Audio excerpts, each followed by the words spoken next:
You ask Tiger to solve. This deals with linear equations with one unknown. The final result is v equals 6. Let's solve it step by step. Swap sides.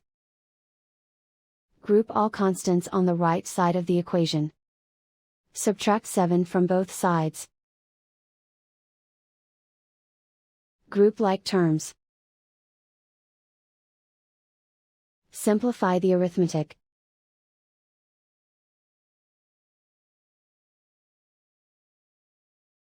Isolate the v. Divide both sides by -3. Cancel out the negatives.